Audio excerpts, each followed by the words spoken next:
This is another Damn podcast about digital asset management. I'm Henrik de Gior. Today I'm speaking about the people aspects of digital asset management.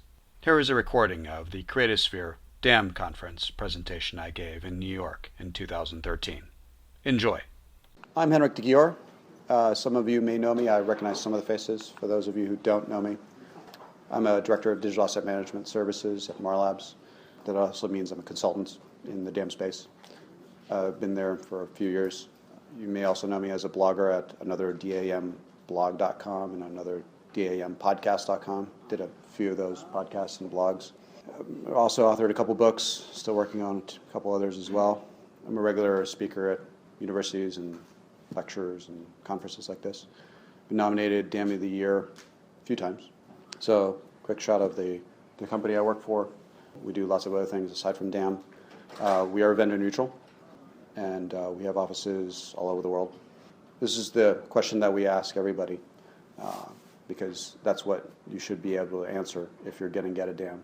It's not just one of those check boxes where, oh, I need a CRM, I need a DAM, I need a CMS. I don't know what I'm going to do with them, but I have to check that box.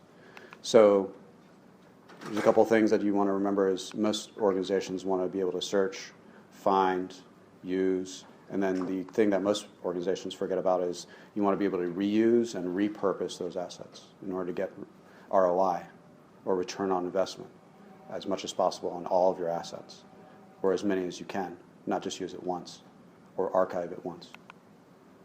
The other thing to keep in mind is that there's the asset, then there's metadata. A lot of people forget about the information part. The metadata makes your assets searchable. Otherwise, they're not. And as you accumulate more, and all of us are, you want to be able to find them. Then you also want to have accountability, meaning the people who are going to be doing all that information, adding that information, finding that information, delivering that information and those assets together need to be accountable through groups and roles. And then the access, people who should be accessing those files and have the permission to do so, and those who can't or shouldn't don't. That's the security part. And then, of course, there's distribution and download or delivery of those assets. Because if it can't deliver it to whatever platform you need it on, why do you have a DAM? Or is it manual? How much time do you want to spend? How many people do you want it to do it with? The other key thing to keep in mind is you've heard a lot today, and you will hear a lot more tomorrow, about the 4 parts of DAM. There's actually 4 parts. You heard a lot about the technology. Every conference talks about the technology.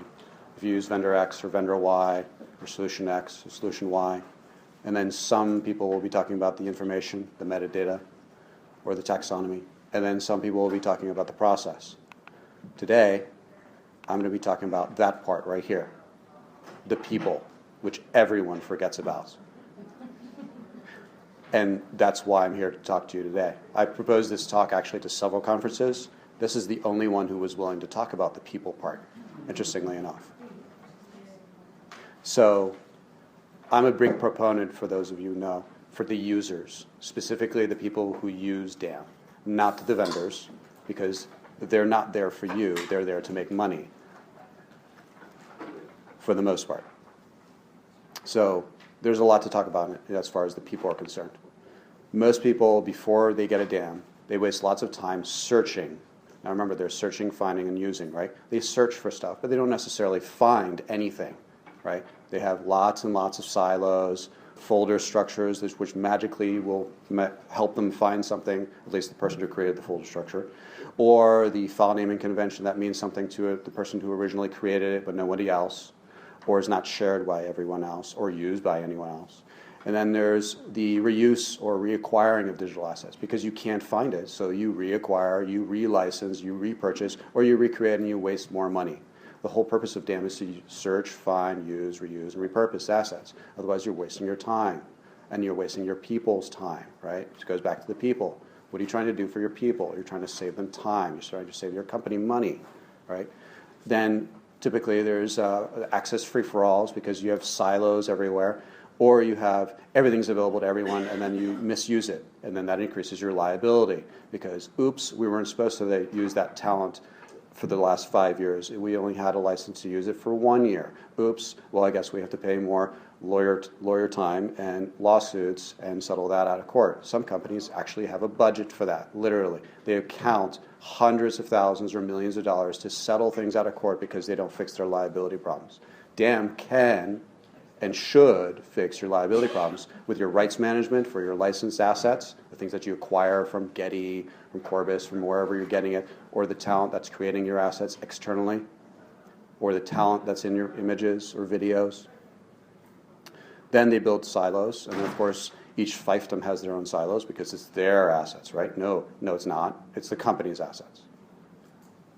You get the paycheck from the same company, right? So start sharing.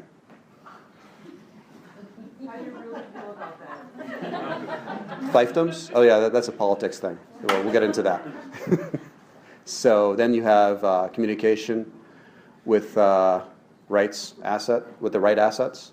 That kind of breaks down and is limited to folder structures and file naming conventions.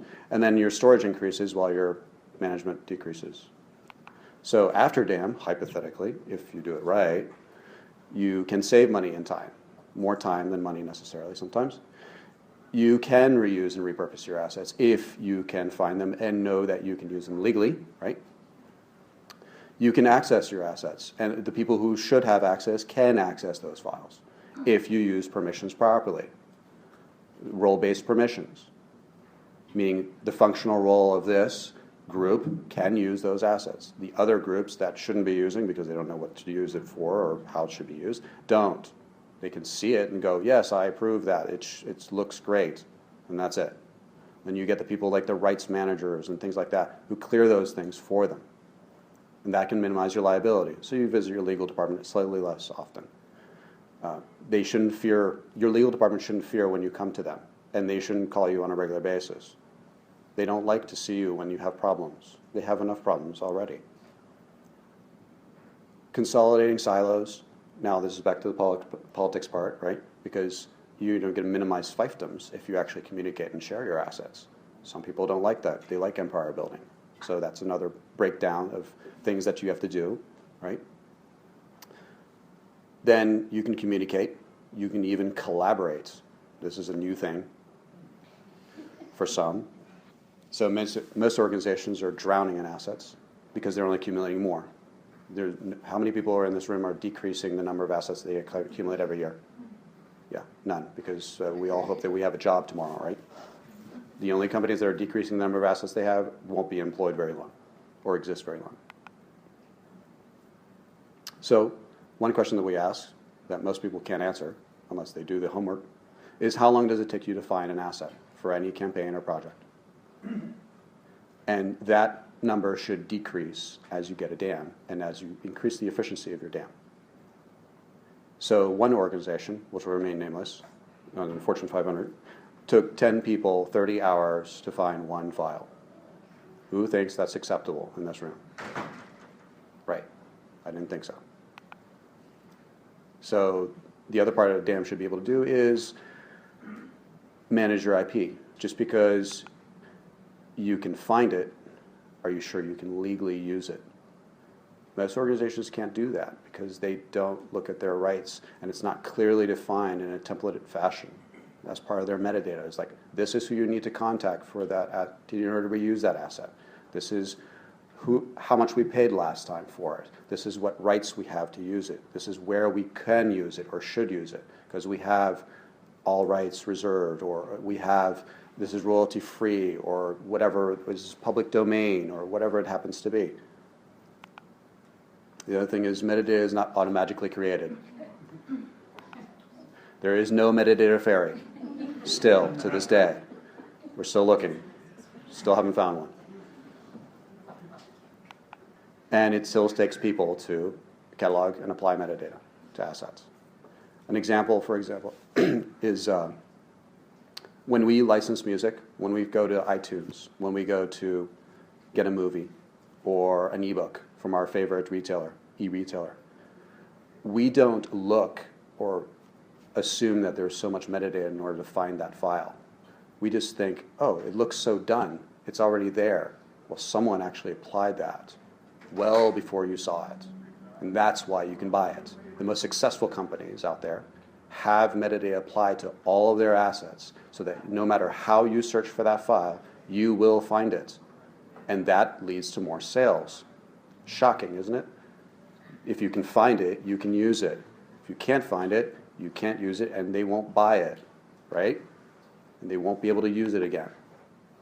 The other thing you have to keep in mind is there's 3 perspectives within every organization, at least 3. There's the business side, which cares about how much money is going in, how much money is going out, what value they're serving their customers and clients for their services or products, and are they delivering on time?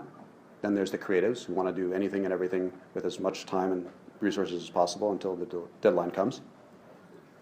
And then there's a technical perspective that don't get any feedback, don't get the requirements they need to deliver the product that they need to deliver to the end users within the organization or externally. And then neither of them, all 3, don't talk to each other most of the time in most organizations. So the idea is these 3 circles do intersect because they work usually within the same organization. They collect a paycheck from the same organization. They deliver probably the same products and services that people will use or do use, hopefully, but they don't communicate enough. And often the damn professionals sit in the middle, or should sit in the middle, of all 3. They need to be able to communicate in their perspective, all 3, why DAM is important, why they should see value in it in their perspective, including the creative, including technical, including business, not just, oh, well, it's going to save you money. Because the creatives and technicals, well, yeah, they want to save money, but that's not really why they're there. Please stay tuned until next week for part 2 of this presentation.